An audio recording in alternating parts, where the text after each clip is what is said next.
Hai. Ya, hai. Kita lanjut lagi. Ini di segmen kedua diskusi saya dengan adik Arnold Anda sebagai seorang ketua himpunan mahasiswa Marin Kabupaten Merauke.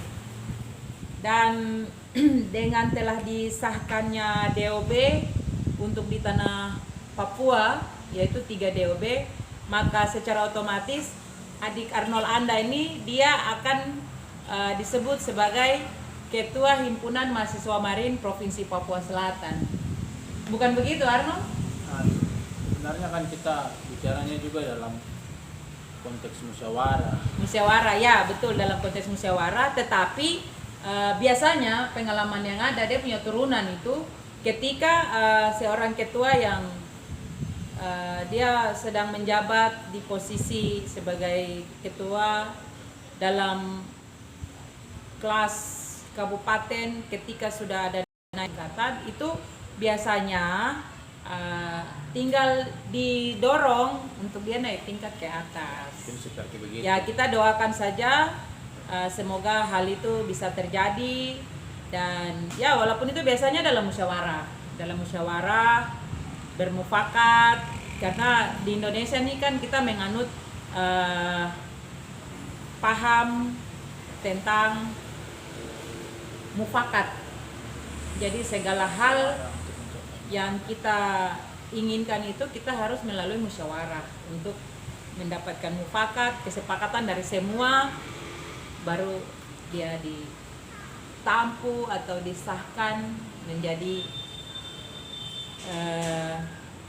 orang atau figur yang akan menduduki jabatan atau tingkatan satu level di atasnya, atau satu level lebih tinggi di atas level yang sebelumnya. Itu begitu. Mungkin saja. Tapi Ya. paling tidak ya pasti ada masa-masa periodisasi lah. Ya. Jadi ketika saya paling nanti di kepengurusan berikut ya mungkin setelah itu kan kita sudah musyawarah ya. Jadi pasti kepengurusan berikut yang sudah pakai nama Provinsi Papua Selatan. Betul. Tetapi dia punya kerangka tuh tetap akan terpakai dari yang sebelumnya. Iya pasti. Oke, itu intermezzo. Kita lanjut dengan kita punya diskusi. Kita bicara tentang pro kontra terkait DOB, dan kita ketahui bersama dan semua masyarakat, lapisan masyarakat ini kan sudah tahu bahwa di tanah Papua ini sudah disahkan 3 DOB sekaligus di tanah Papua, dan kita sendiri dari wilayah selatan ini juga sudah menerima salah satu DOB dari 3 itu.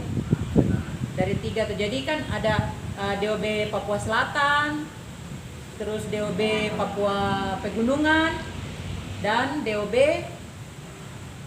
Papua Pegunungan Tengah. Pegunungan Tengah. Nah, ini ada 3. Jadi memang tetap ada pro dan kontra di sana. Dan memang tadi kita fokus kepada pemekaran Provinsi Papua Selatan, yang mana kita tahu memang perjuangannya sudah sangat panjang. Dia sudah berusia 20 tahun, yang mana memang itu usia itu tuh berarti sudah usia anak remaja. Seusia anak remaja. Dan memang kita di awal itu kan kita membahas bahwa untuk pemekaran wilayah baru, untuk entah mau jadi kabupaten atau provinsi yang disebut dengan DOB itu kan memang membutuhkan syarat-syarat administrasi.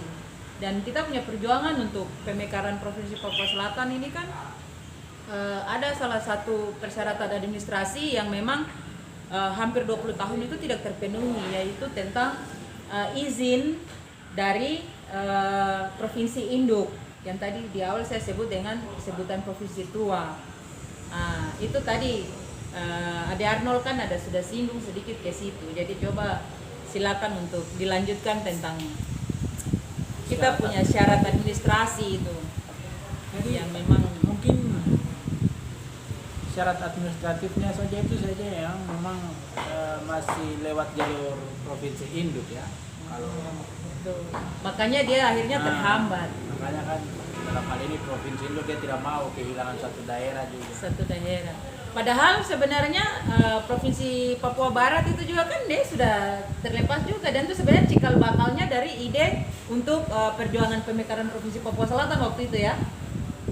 Memang benar, cuman kita lihat cara perjuangan mereka untuk mendapat daerah otonom baru itu kan dengan Beda. cara yang artinya kita boleh katakan Sedikit ekstrim. Ya. sedikit membuat nyali atau menentang nyali juga, Menentang nyali ya. sehingga pemerintah pusat kasih mereka itu daerah otonom baru.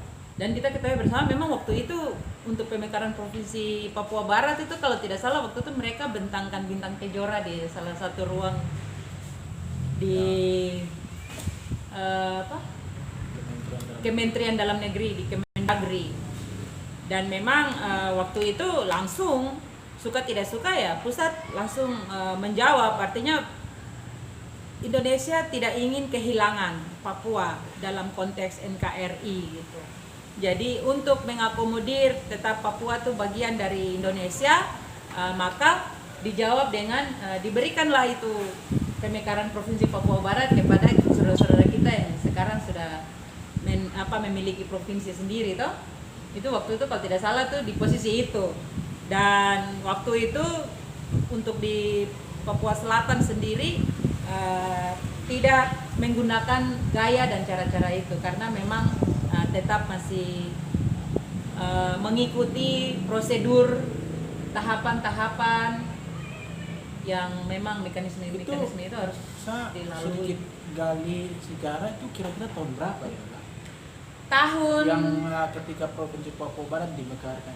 Ketika Provinsi Papua Barat dimekarkan itu sebenarnya roh atau cikal bakal perjuangan untuk bagaimana memekarkan provinsi untuk di tanah Papua ini sebenarnya bukan untuk memecah belah, tetapi bagaimana untuk memberikan porsi pembagian kebijakan yang adil dan merata supaya masing-masing masyarakat, setiap masyarakat di setiap wilayah itu mendapatkan porsi kebijakan dalam konteks pembangunan manusianya, pembangunan pendidikannya, pembangunan kesehatannya, dan pembangunan ekonominya, supaya mereka masing-masing itu mengurus dapurnya sendiri-sendiri.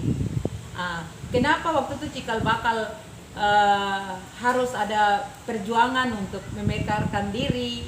Sebenarnya bukan untuk memisahkan dari Provinsi Papua, tetapi bertujuan untuk bisa mandiri dari masing-masing wilayah itu. Jadi waktu itu kan seperti kita ketahui untuk Papua Selatan ini waktu itu kita mengalami ketidakadilan dalam pembagian porsi atau jatah kebijakan, baik untuk jatah kebijakan SDM untuk yang di provinsi itu kita punya orang-orang selatan itu tidak mendapatkan ruang porsi yang banyak, yang merata untuk bisa ada di level provinsi.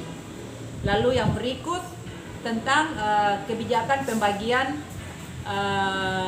keuangan otonom, dana otsus dan lain sebagainya. Itu kita selatan waktu itu tuh kita selalu mendapatkan porsi yang dong bilang sisa-sisa setelah dari yang misalnya mungkin karena orang pikir bahwa selatan ini kita cuma kecil hanya satu kabupaten waktu itu kan masih Kabupaten Merauke.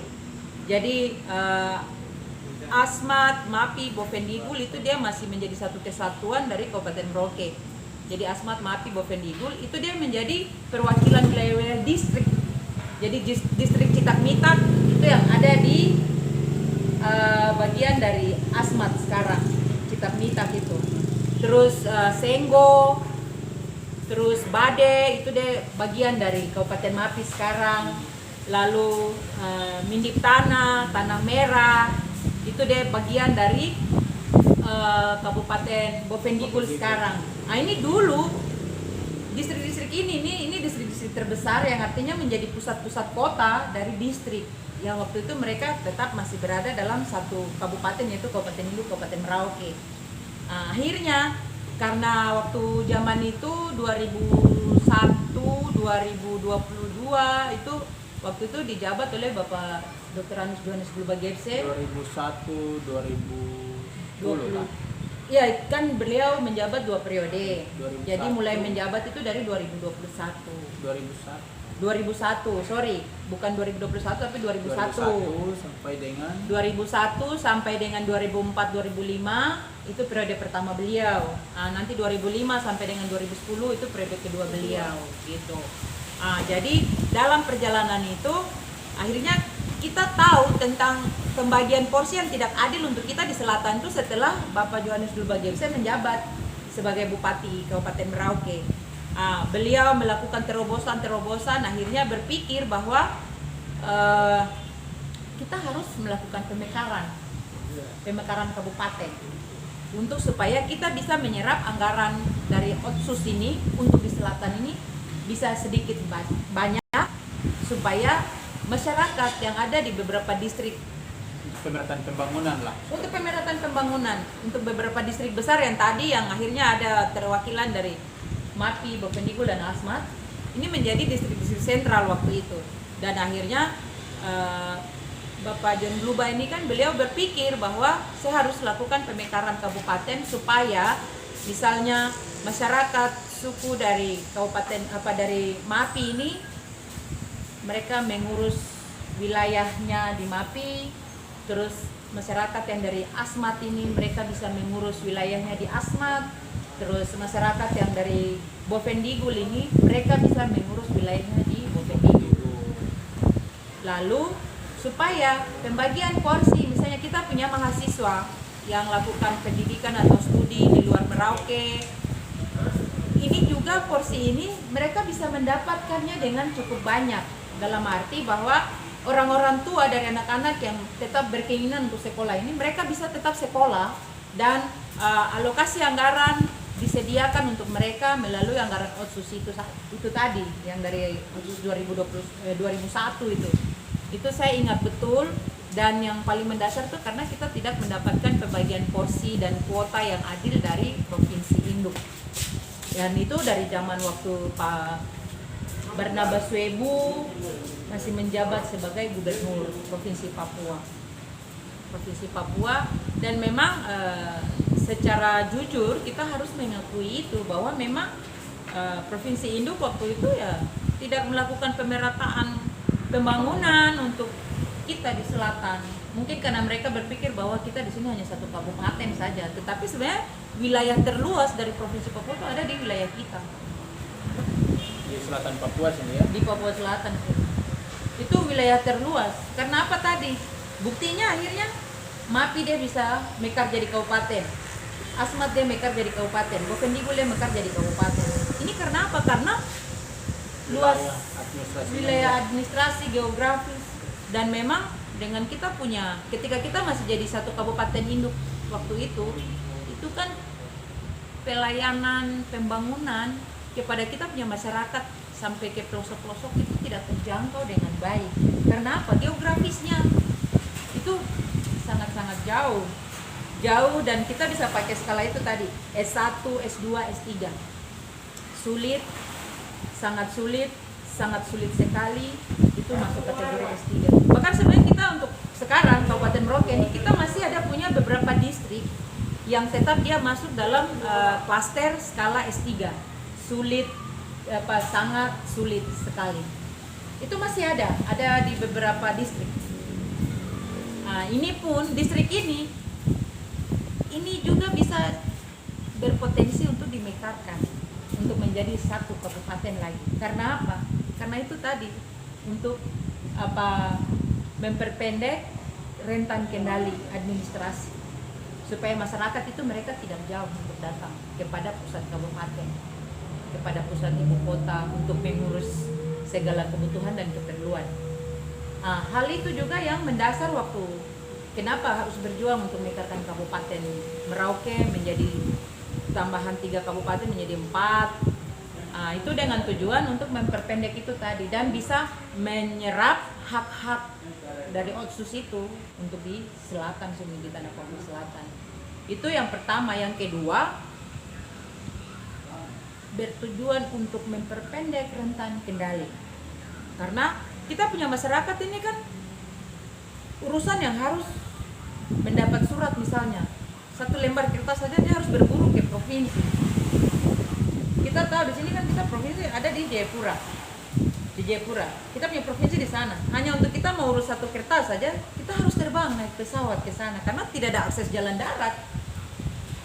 Dan ketika misalnya kita menjadi masyarakat yang tidak punya finansial, keterbatasan dengan ekonomi, terus kita butuh untuk dapat satu surat yang harus dikeluarkan atas nama provinsi, pemerintah provinsi. Kita harus kumpul duit lagi untuk membayar tiket pesawat. Nah, itu dasar-dasar yang kenapa kita harus berjuang, kita harus punya provinsi sendiri. Jadi itu dua hal mendasar itu tadi.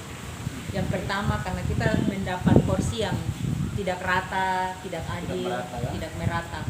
Yang kedua bertujuan untuk memperpendek rentan kendali karena kita punya masyarakat ini kebanyakan bukan masyarakat berada. Yang hampir mayoritas yang ada kita di sini masyarakat kalangan menengah ke bawah.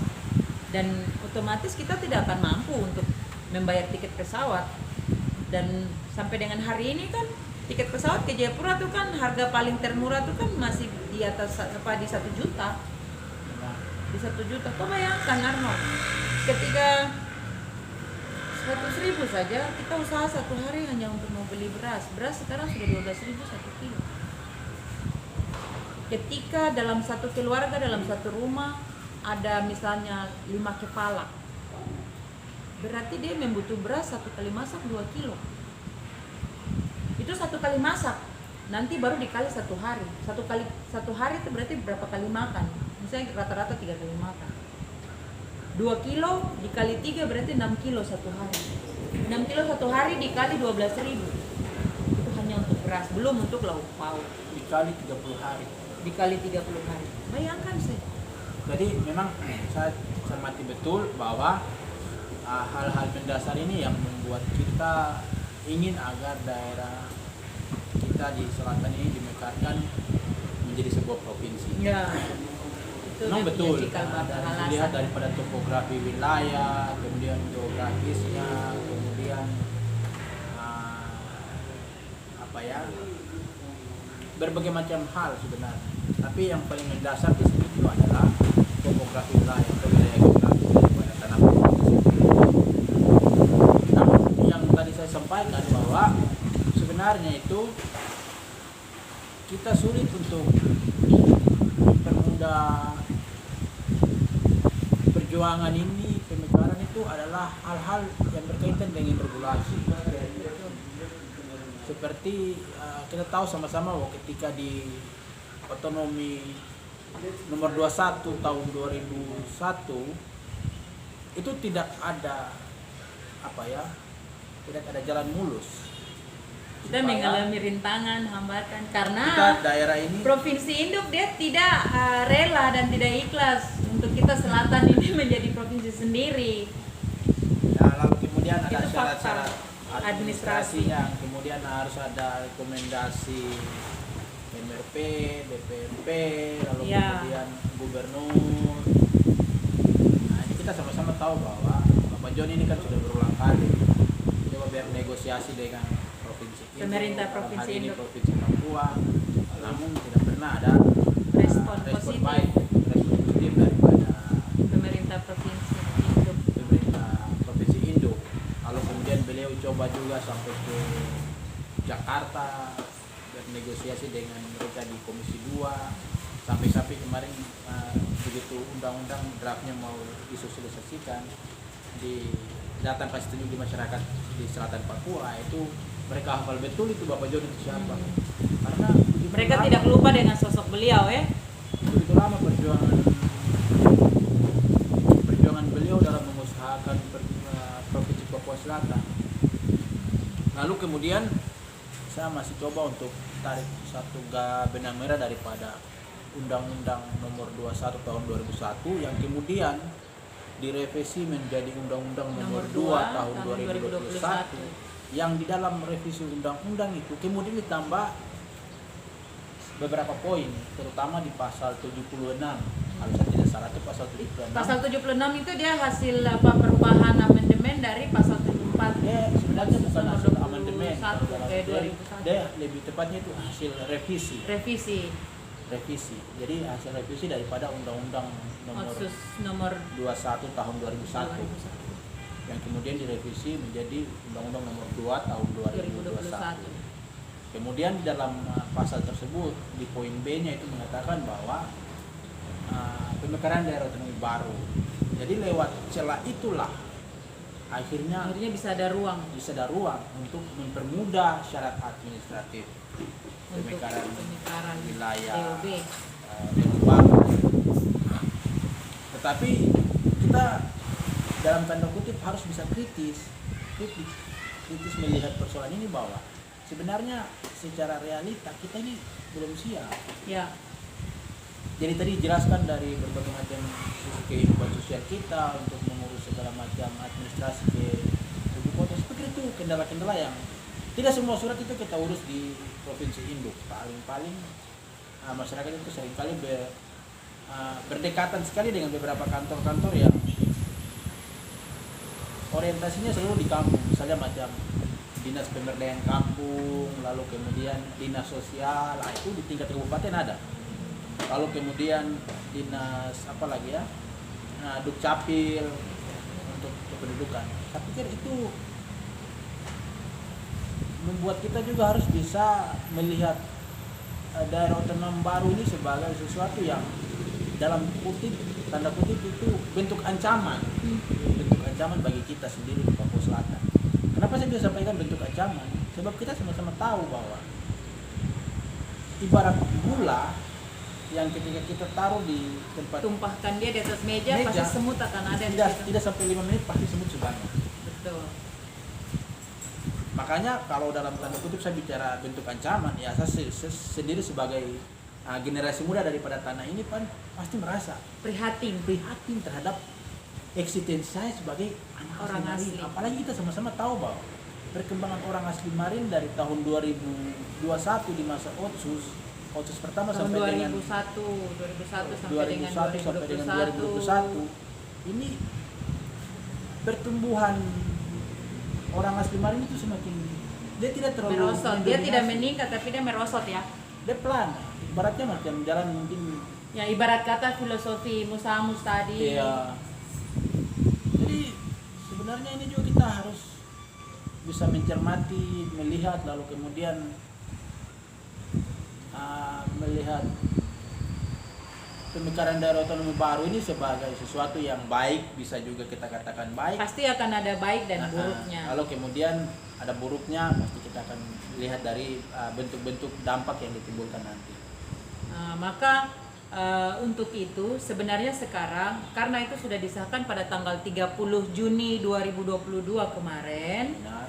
DOB itu sudah disahkan dan sekarang kita di sini sudah disahkan daerah otonomi baru pemekaran Provinsi Papua Selatan. Sekarang kita provinsi. Jadi sekarang kita memiliki provinsi baru, yaitu Provinsi Papua Selatan itu sendiri. Dan di sisi lain kita mengucap syukur, artinya begini, perjuangan panjang dari 20 tahun itu terjawab di tahun 2022. Di sisi lain, ketika kita bicara tentang konsistensi, terus kita bicara tentang peningkatan dari penduduk asli Marin Anim di Kabupaten Merauke sendiri, lalu secara umum ini peningkatan orang asli Papua di selatan, di tanah selatan ini, mulai dari Merauke sendiri, Mapi, Asmat, Bovendigul. Nah ini kan memang kita tidak mengalami peningkatan yang signifikan. Jadi kita bisa menggunakan filosofi Musa Mus tadi, sarang semut itu, yang dia membangun rumah sarang semutnya itu walaupun pelan. Nah itu filosofi kita di selatan tuh di posisi itu gitu. Tapi suka tidak suka, DOB ini dia sudah lahir, adik.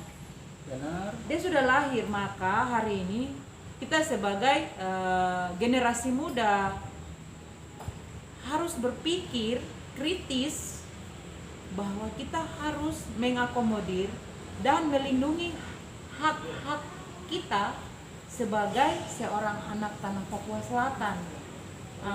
Hak-hak sebagai seorang anak tanah Papua Selatan ini harus kita lindungi dalam bentuk apa? Dalam bentuk regulasi. Jadi sekarang kita sudah harus berpikir untuk bagaimana hak-hak dan hal-hal yang harus penting untuk kita akomodir poin-poinnya itu untuk diundangkan dan supaya lahir sebuah regulasi untuk melindungi hak-hak itu tadi. Dan kita sudah tidak bisa berada lagi dalam konteks pro dan kontra, tetapi ini barang sudah ada. Sekarang kita harus memanage pikiran kita untuk bagaimana kita mempersiapkan SDM kita untuk mengisi job position yang akan ada atas nama Provinsi Papua Selatan itu. Ini juga menjadi tugas-tugas kita sebagai generasi muda, generasi milenial, secara khusus kita sebagai anak asli Papua Selatan.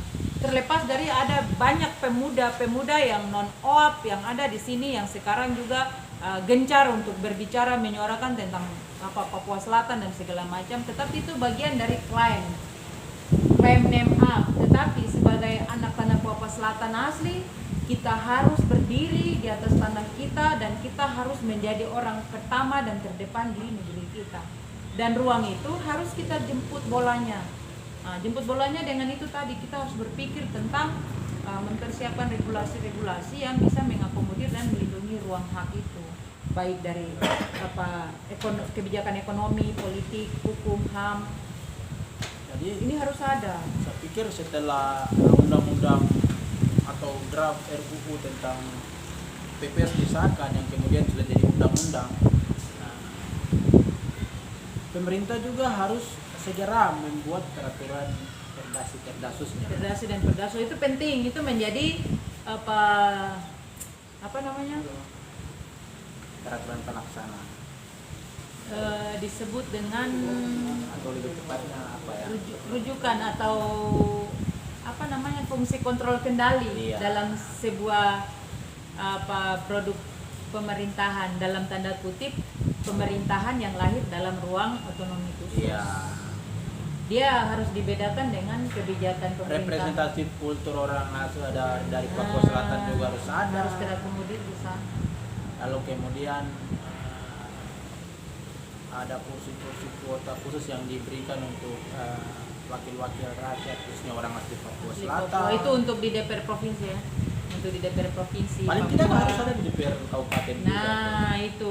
Maka kan untuk di Provinsi Induk ini kan sebenarnya sudah ada kuota 14 kursi yang anggota DPR-nya ini lahir dari hasil verifikasi penjaringan melalui kebijakan otonomi khusus. Nah, itu lahir 14 kursi untuk menduduki kursi di DPR provinsi itu 14, dan mereka 14 ini dilebur ke komisi-komisi yang sudah ada. Jadi mereka tidak berada dalam satu bentuk komisi otsus itu, tapi mereka dilebur. Kalau misalnya pemerintah dalam hal ini pemerintah pusat mau kasih kita hak kekhususan, ya bentuknya menjadi satu fraksi juga bisa. Nah, itu dia, itu yang fraksi khusus otsus. Fraksi khusus otsus lah. Itu kan lebih apa ya, supaya kita orang Papua, khususnya kami di bagian selatan ini kan rasa bahwa ada kita perwakilan. Ya, betul. Karena begini adik, saya menjadi salah satu bagian sejarah penyeleksi untuk menduduki 11 kursi yang hasil otonomi khusus itu. Kita waktu itu untuk di wilayah adat Animha kita mendapatkan 2 kuota kursi. 2 kursi dari 14 ini. Itu 14 ini dibagi habis untuk 5 wilayah adat di tanah Papua. Waktu masih dengan Provinsi Induk. Waktu masih dengan Provinsi Induk itu dibagi habis kepada 5 wilayah adat. Karena Papua Barat kan dia sudah sendiri. Jadi 2 wilayah adat itu kan dia masuk di wilayah Papua Barat. Jadi kita yang di Provinsi Induk, Provinsi Papua itu kita ada 5 wilayah adat. Lapago, Mepago, Saireri, Mantang, Saireri, Animha. 5. Waktu itu Beberai. ditulis dengan Anim, tapi sebenarnya Animha gitu. Itu dibagi habis ke sana. Jadi kita wilayah adat Animha itu waktu itu kita mendapat kuota 2 kursi. Dan pada saat seleksi perdana itu untuk 14 kursi itu, waktu itu kakak sebagai pansel Dapeng Animha, saya di posisi sekretaris pansel Dapeng. Nah, itu tugas kita untuk menyeleksi semua anak-anak atau semua SDM yang memang mereka memiliki keterpanggilan untuk mengikuti seleksi untuk bisa duduk mengisi kuota dari 14 kursi yang hasil otsus itu. Jadi mereka disebut anggota DPR pengangkatan 14 kursi dari jatah otsus. Jatah otsus ya. Jadi memang kakak sudah punya pengalaman mengenai bagaimana kita menyeleksi lalu kemudian memverifikasi berbagai macam data keterwakilan daripada fraksi 14 kursi. Kalau pengalaman itu relatif bagi saya karena saya akan terus belajar. Karena pengalaman itu menjadi guru yang berharga sekali. Dengan pengalaman saya menjadi pansel Dapeng wilayah adat Animha waktu itu dengan posisi sebagai sekretaris pansel Dapeng wilayah adat Animha, saya belajar banyak di sana dan dengan sendirinya juga saya mengetahui ternyata mekanisme untuk berproses menyeleksi dan diseleksi itu seperti ini gitu. Dan waktu itu ada satu saudara perempuan, dia tanya saya begini, "Siska, kok urus pemberkasan ini? Kok mau ikut tes seleksi 14 kursi kah?" Terus saya jawab, saya bilang, "Tidak, saya urus pemberkasan untuk sebagai yang menyeleksi. Jadi silakan kalian saudara-saudara yang merasa sebagai asli Papua dan merasa memiliki kemampuan SDM untuk berada di sana, silakan kalian siapkan dokumen berkas-berkas kalian untuk ikut seleksi. Dan saya menyiapkan berkas-berkas saya untuk menjadi bagian tim seleksi. Dan mari kita sama-sama saling support, kita saling mendoakan supaya saya juga ikut seleksi sebagai tim seleksi. Itu juga saya bisa lolos, saya bisa di SK-kan supaya nanti saya bisa menyeleksi kalian pada saat kalian mendaftar sebagai peserta untuk diseleksi untuk merebut 2 porsi kuota untuk kita punya dari wilayah selatan untuk kamu bisa mewakili kita di provinsi. Dan waktu itu terjawab ya? Terjawab waktu itu ada 2. Waktu itu ada almarhum Kakak Mary Kaise, itu dia mewakili Merauke dan Bovendigul karena kita kan ada 4 kabupaten. Jadi waktu itu berdasarkan musyawarah akhirnya menemukan mufakat itu pembagiannya Merauke dengan Boven itu 1, terus Asmat dengan Mapi itu 1. Jadi untuk mewakili Merauke dengan Bovendigul itu waktu itu diwakili oleh kakak almarhum Maria Elizabeth Kaise. Lalu untuk mewakili Kabupaten Asmat dan Mapi itu diwakili oleh kakak Fritz Wakasu. Jadi itu karena kita selatan dapat 2 kursi. Jadi padahal itu wilayah lain mereka ada yang dapat 3, ada yang dapat 4. Tapi kita wilayah adat Animha ini kita dapat 2 saja. Itu juga kok bisa bayangkan itu menjadi satu rujukan bahwa itu pembagian porsi yang tidak adil. Sedangkan kita di selatan kita ada 4 kabupaten dengan 6 suku besar.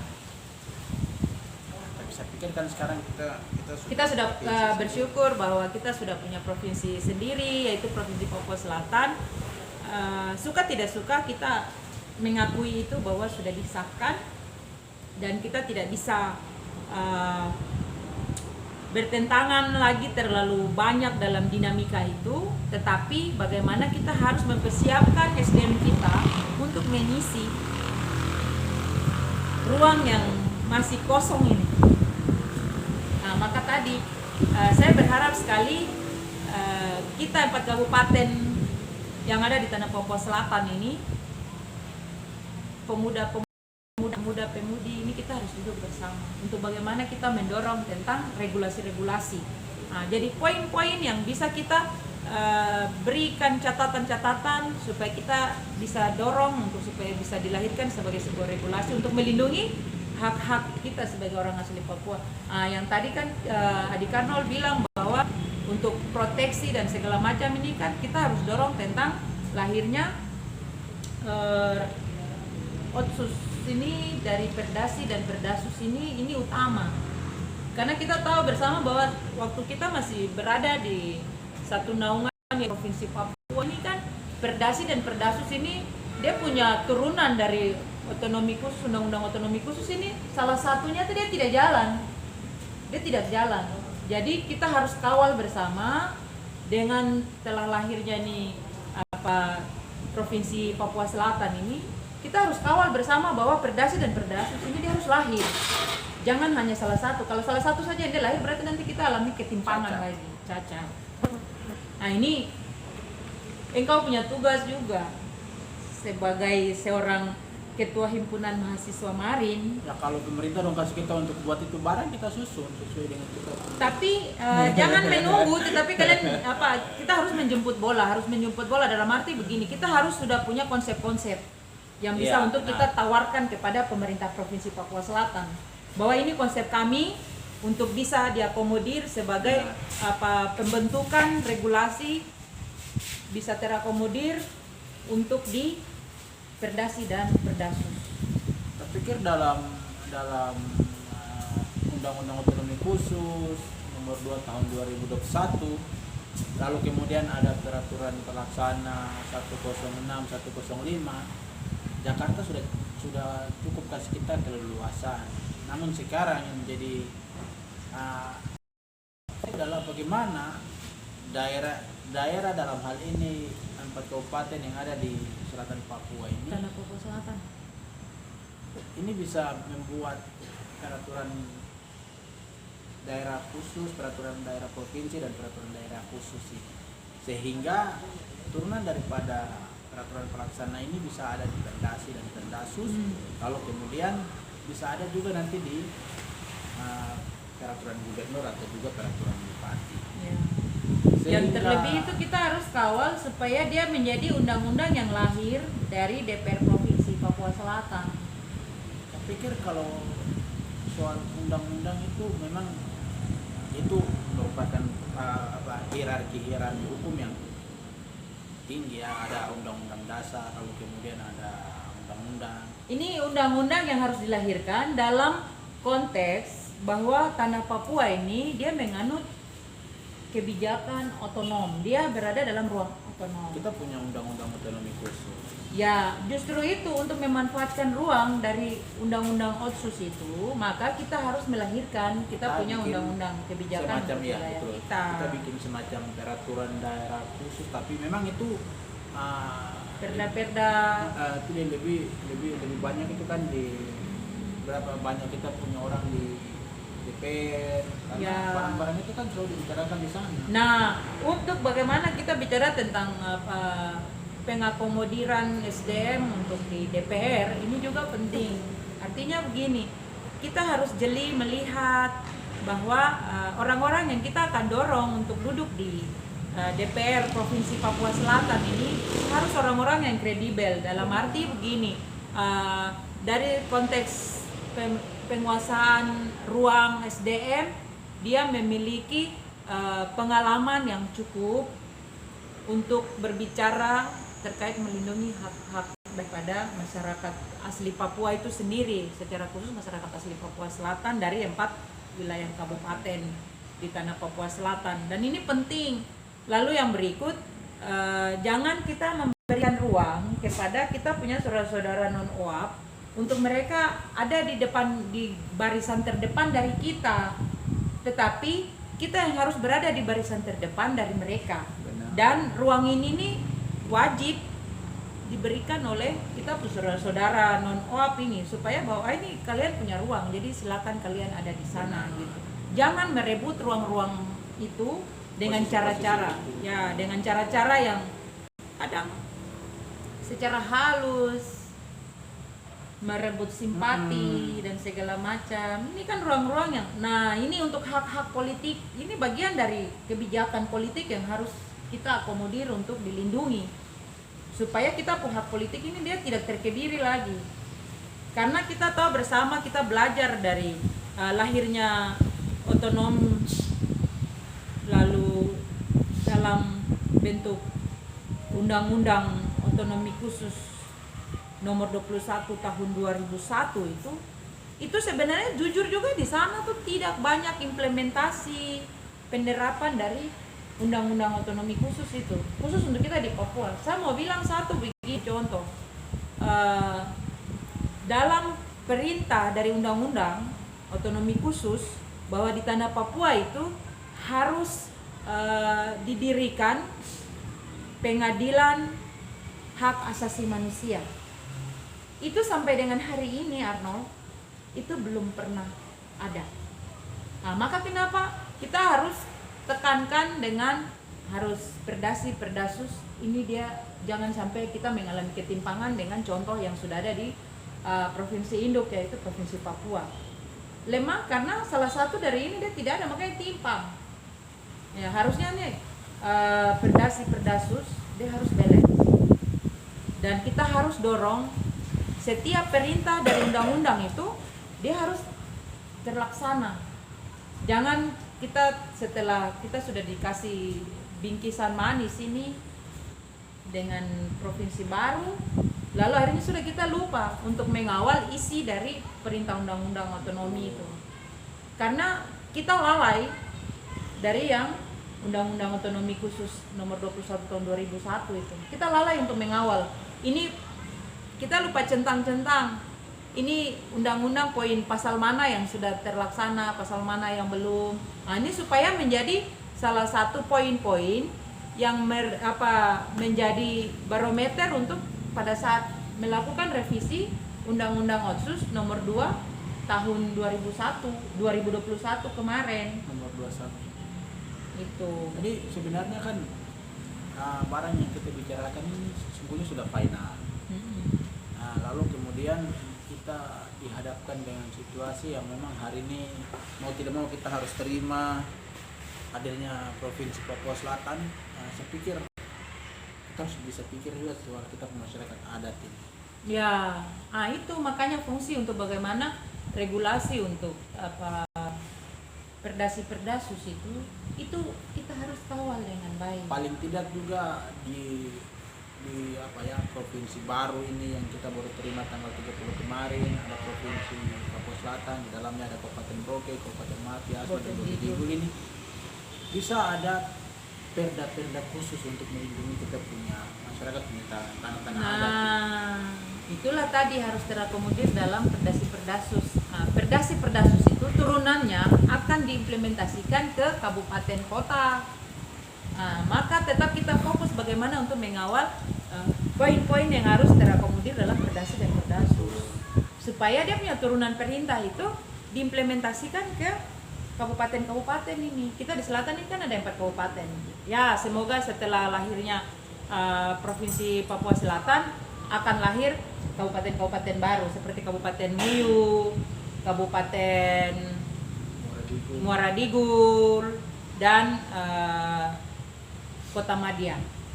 Semoga ini bisa lahir supaya bisa lagi untuk memperpendek itu rentan-rentan kendali administrasi supaya kita masyarakat itu jangan jauh-jauh. Betul. Karena untuk contoh tadi di awal kita di Merauke ini saja kita masih ada punya beberapa distrik terluar yang pakai skala S3 kan. Dan itu kita ke masyarakat dari sana ketika mereka mau terus mereka pada migrasi ke kota ke pusat kabupaten itu udah butuh biaya. 1 kali jalan 1 orang tuh bisa di atas 5 juta. Betul. Terus bayangkan saja dengan seperti tadi kita menghitung tentang 1 kali makan 2 kilo untuk misalnya ada berapa kepala dalam rumah, terus dikalikan 1 hari, dikalikan 30 hari saja. Ini saja kita membutuhkan untuk cari 100.000 nih saja tuh. Kadang dan kita punya sumber daya alam, kita jual ikan, kita jual sayur yang dari kebun, kita jual juga. 1 hari kita belum tentu dapat 100.000. Betul. Cuman yang saya sekarang lebih fokusnya itu di kalau misalnya ada satu daerah yang sudah dimekarkan atau dalam hal ini kita di Kota Selatan, pasti ada namanya pembangunan skala besar. Ya. Pembangunan misalnya macam perkotaan, kemudian tamannya itu sudah pasti. Dan itu akan tentunya secara otomatis akan menyerap urbanisasi penduduk. Betul. Setelah kita baca soal itu urbanisasi penduduk, kita juga lihat bahwa kita tidak menutup mata ketika berbicara soal korporat. Ya. Jadi kepentingan investor ini kan pasti ada. Pasti akan ada. Habis kan pemerintah selalu adakan kerjasama juga pasti dengan ya pihak ketiga. Pihak ketiga Jadi lah. mereka tuh masuk dalam posisi pihak ketiga ketika joint partner Iya. dengan pemerintah, toh? Jadi kalau sudah ada korporat pasti larinya itu lebih kepada apa yang dimiliki oleh masyarakat. Nah, ini sekarang lagi-lagi kita bicara tentang pemilik hak wilayah. Pemilik hak wilayah, maka konsepnya begini adik. Ketika kita bicara tentang pemilik hak wilayah tanah adat, ini kita harus memikirkan win-win solution untuk mereka. Kita belajar dari beberapa tahun lalu ketika MIFE masuk di Merauke, terus begitu banyak tanah dari pemilik hak wilayah itu yang dirampok. Kita bilang dirampok karena itu memang fakta, dan masyarakatnya pemilik hak wilayah ini dibodohi dengan cara diberikan alasan bahwa uang pintu, uang permisi kayak begitu. Tapi dalam tanda tangan kontrak di atas kertas, itu kertas yang mereka tanda tangan itu surat kertas surat pelepasan tanah jual beli. Dan itu saya pernah mendapati salah satu, dan itu saya mengalami di saya punya keluarga punya hak tanah wilayah adat. Akhirnya saya marah dan saya sedih dengan cara jangan menganggap SDM dari masyarakat asli kita di sini tuh terbatas, lalu akhirnya itu menjadi ruang kesempatan untuk dibohongi, dibodohin gitu.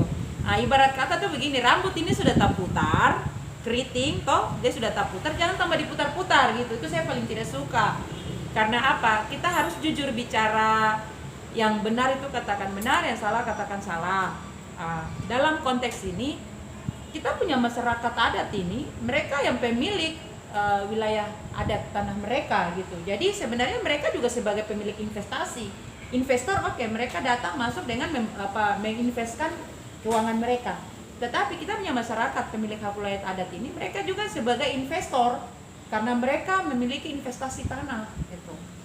Nah, ini hal-hal ini yang kita harus berikan pemahaman, penyadaran kepada kita semua sebagai generasi anak-anak asli Papua di tanah Papua Selatan secara khusus, dan juga ini bisa menjadi satu catatan himbauan kepada investor yang akan masuk ke kita punya provinsi Papua Selatan. Lalu juga ini bisa menjadi sebuah catatan kepada pemimpin yang akan menakodai provinsi Papua Selatan ini untuk bagaimana dia melihat lalu mengambil kebijakan itu tentunya untuk tidak mengorbankan hak-hak masyarakat begitu. Itu dari saya. Kalau dari Arnold sendiri? Sebenarnya kalau dari saya sih pemerintah harusnya sudah ketika bersuara lalu untuk pemekaran Papua Selatan, dan hari ini kita juga ada provinsi sendiri, paling tidak pemerintah juga sudah harus siapkan soal perlindungan hak masyarakat adat. Paling tidak itu di peraturan daerah atau mungkin bisa diakomodir dalam perkam juga bisa sehingga hak masyarakat adat itu harus akomodir, terlindungi, bisa dilindungi dan juga bisa ada untuk anak cucu. Karena kita sama-sama tahu bahwa kita orang Papua itu ketika alam kita habis, maka dengan sendirinya adat istiadat budaya kita juga habis. Jadi kehidupan kita itu kan satu paket dengan alam. Terus yang penting sekali itu, sekalipun ada undang-undang dari yang undang-undang 5 tentang bahwa tanah, air, udara, pasal 19 itu adalah sah, dikuasai dan dimiliki oleh negara, itu secara umum. Tetapi kita harus memisahkan dalam konteks bahwa Papua ini dia menjadi sesuatu yang sangat khusus karena dia menganut wilayah otonom. Di dalam turunan wilayah otonom ini pun di sana didiami oleh masyarakat adat, maka sekalipun itu dia adalah hutan belantara, tetapi itu pemilik hak veto, hak kesulungan itu ada di masyarakat adat itu sendiri, karena itu menjadi wilayah teritorial dari punya mereka turun temurun dari generasi ke generasi. Nah, ini perlu kita kawal dengan baik supaya hak-hak masyarakat ini tidak terkebiri dengan undang-undang secara nasional tadi. Lalu sebenarnya jangan kita lupa bahwa di undang-undang yang baru disahkan kemarin di undang-undang Omnibus Law itu di sana akhirnya kita lihat bahwa ruang-ruang hak dari masyarakat ini terkebiri. Dari masyarakat terkebiri, maka kita untuk di Tanah Papua secara umum kita harus berani dan tetap mempertahankan hak kesulungan kita, hak veto kita sebagai anak-anak adat yang mana memiliki tanah wilayah adat juga gitu. Jadi supaya negara tidak semena-mena. Negara dalam hal ini kan mempunyai hierarki peraturan perundang-undangan atau dalam hal ini sumber-sumber hukum lah. Sumber-sumber hukum yang paling tinggi itu adalah Undang-Undang Dasar 1945. Ya. Dan di dalam undang-undang tersebut kan berbicara bahwa tanah, air, udara dan segala isinya adalah milik negara. Jadi sebenarnya negara ini sudah mengklaim semua yang ada di muka bumi Kesatuan Republik Indonesia ini dari Sabang sampai Merauke adalah milik negara. Sementara dia tidak memberikan ruang kepada masyarakat adat itu sendiri. Dari dalam pasal 18 poin A sampai dengan B itu kan dia hanya mengakui di poin B mengakui adanya masyarakat adat sepanjang masih ada masyarakat adat itu sendiri. Sepanjang perkembangan zaman dan selama masyarakat adat itu. Dan ketika kalau masyarakat adat itu mereka punah, berarti secara otomatis tanah itu menjadi milik negara. Jadi yang saya mau tekankan di sini adalah ketika pemerintah dalam hal ini pemerintah pusat mengesahkan undang-undang RUU Omnibus Law yang kemudian disahkan menjadi undang-undang, itu mereka lupa bahwa ada satu produk RUU lagi yang patut disahkan, yaitu Undang-Undang Perlindungan Masyarakat Adat. Nah itu kalau tidak salah kemarin dikesampingkan. Padahal diusulkan itu berulang kali loh, mulai dari tahun 2014, kalau 2009, 2007. Ya kita bisa tahu gini, ketika usulan itu dari tahun ke tahun sudah usul di atas usul, tetapi dikesampingkan terus menerus. Di sini kita bisa melihat dari kacamata kita sebagai masyarakat awam, masyarakat sipil, bahwa ternyata Undang-Undang Omnibus Law ini digenjot, ini semata-mata ini semua kebijakan yang ada dalam undang-undang itu tuh tidak ada korelasi perlindungan kepada masyarakat sipil, masyarakat adat.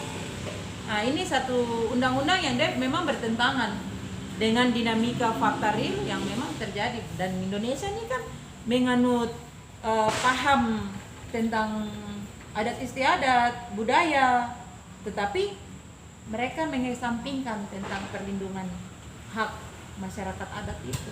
Makanya kita kritis saja melihat bahwa hari ini di DPR, dari berapa kursi yang ada di DPR itu, DPR RI. DPR RI kita yang hari ini korporat. Ya. Kita bukan. Betul, korporat dan memang punya investasi, punya modal, punya saham. Investasi, lalu kita berada di negara, hari ini kita harus berani vulgar untuk bicara, sebutnya begini, negara bukan otonom tetapi negara otoriter. Karena apa? Sekarang kita melihat contoh, kita Tanah Papua ini, kebijakan-kebijakan yang dilahirkan oleh pusat, terlepas dari kebijakan DOB ya, terkait kebijakan keamanan, ini selalu pendekatannya tidak pendekatan persuasif, tetapi pendekatannya dengan pendekatan menurunkan begitu banyak personil militeristik di wilayah Tanah Papua, ya tetap dari Sorong sampai Merauke itu terjadi. Saya pikir kan kita ini pendekatan yang tidak rasional. Hari ini kita harus bisa mengakui bahwa dengan perlahan negara sebesar negara kita ini sudah mau mengerahkan kita ke paham kapitalisme. Paham kapitalisme ya. Jadi betul. siapa yang punya uang dia yang berkuasa. Dia yang berkuasa. Tanpa kita sadari. Nah, itu kita tahu juga, kita lihat seperti contoh kebijakan untuk yang terjadi untuk kita saudara-saudara di Yahukimo, terus saudara-saudara di Nduga. Mereka ini bagian dari korban perang sebenarnya. Ini korban perang. Kenapa saya bilang korban perang? Karena banyak korban yang berjatuhan di sana. Dan banyak pelanggaran HAM di sana. Dan itu ketika di atas level 100 sampai dengan 1000 itu sudah masuk kategori pelanggaran HAM berat, pelanggaran HAM besar. Tetapi hari ini negara tetap lupa tentang hal-hal itu. Sedangkan kita punya presiden saja untuk kasus Ukraina dia langsung turun. Sedangkan untuk yang Papua punya kayak macam seakan-akan nyawa manusia Papua itu tidak ada apa-apa untuk di atas republik ini. Nah, itu sisi lain, itu sebagai contoh. Tetapi itu terkait mereka memperebutkan potensi-potensi tambang yang ada di gunung apa namanya itu Blok Wabu. Ya betul, di gunung Blok Wabu itu potensi tambangnya besar di sana. Dan bagaimana untuk mengamankan supaya pengoperasian eksploitasi di gunung Blok Wabu itu dia bisa berjalan, ya itu dengan cara mereka melakukan pendekatan militeristik. Artinya bahwa kebijakan persuasif itu tidak ada untuk kita orang Papua. Jadi sebagai orang Papua, generasi Papua harus patuh dan taat terhadap negara, bangsa dan negara. Tetapi bahwa kita sebagai masyarakat, kita harus berani untuk melihat dan menyimak bahwa fakta yang terjadi di depan kita ini apa.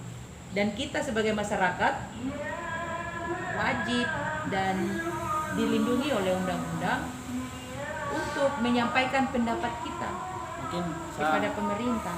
saya tarik dulu dan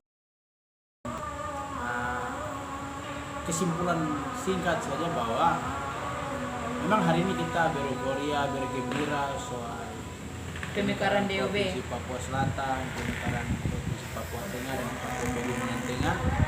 Tetapi pemerintah pusat jangan pernah lupa bahwa memori question itu ada dalam hati setiap nurani, dalam nurani dan jiwa setiap orang asli Papua itu selalu ada. itu selalu. Jadi beban-beban Moral apa itu, kalau memang mau kasih kita otonom, kita kasihlah.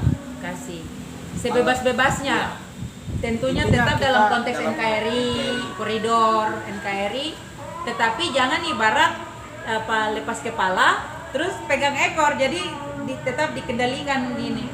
Jadi pemerintah pusat juga harus ingat hati orang Papua itu kenapa sampai ada pro dan kontra, ada pelanggaran HAM terus. Memang jujur bahwa dia ingin memisahkan diri daripada NKRI. Tapi dalam Karena ini, terjadi ketidakadilan terhadap tapi mereka. dalam hal ini kan kita tahu sama-sama bahwa Papua sudah sah sejak 1961 dan kemudian